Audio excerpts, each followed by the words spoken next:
Sa muling pagkikita ng Warriors kontra sa defending champion Denver Nuggets, nakita nga natin ang napaka-intense na game sa pagitan ng magkabilang kupunan, kung saan ay sa simula pa lamang ng game ay kontrolado na kagad ng defending champion ng first quarter, dahil agad nga ditong kinalabaw ni Jokic ang pinta. Kaya naman agad nga siya ditong nakagawa ng 15 points, 3 rebounds at 4 assists. At papasok ng second quarter ay halos nagpapalitan lamang ng lamang ang magkabilang kupunan. Ngunit gamit na gamit pa rin dito ng defending champion ang kanilang size advantage. Kaya naman nabaon ng defending champion ng Warriors ng 7 puntos sa pagtatapos ng unang 2 quarter. At patungong second half, dito na muling ipinakita ng Warriors ang kanilang third quarter run, kung saan ay in-outscored lang naman nila ang defending champion 44-24. Sa quarter nga na ito ay dito ipinamalas ng Splash Brothers ang kanilang mainit na outside shooting.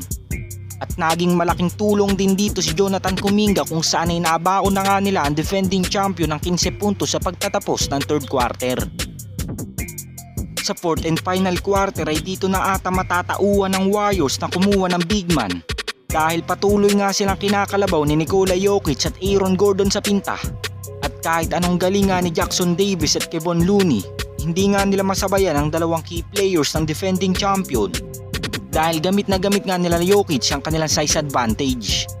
At sinabayan pa nga yan ng mainit na performance ni Jamal Murray, kaya naman biglang naglaho ang 18 puntos na kalamangan ng Golden State Warriors. Ngunit sa huling 3 minuto ng fourth quarter, kitang-kita nga dito ang discarding ginagawa ng defending champion, kung saan ay obvious nga dito ang mga flop na kanilang ginagawa, kaya naman nabibigyan nga sila dito ng mga free throw. Ngunit nakasagot pa rin naman dito ang Splash Brothers, at hanggang sa naging dikit na nga dito ang huling segundo ng game.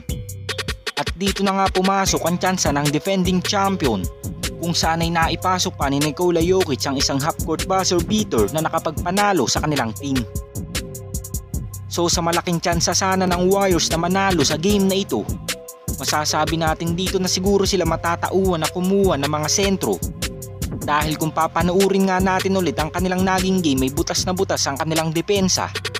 At halos dino-double team nga nila lagi si Nikola Jokic, dahil wala nga silang panapat sa kanilang lineup.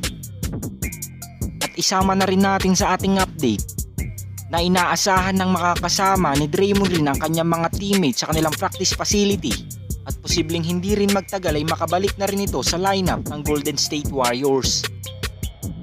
At ito lang ang ating NBA updates ngayon mga Lods.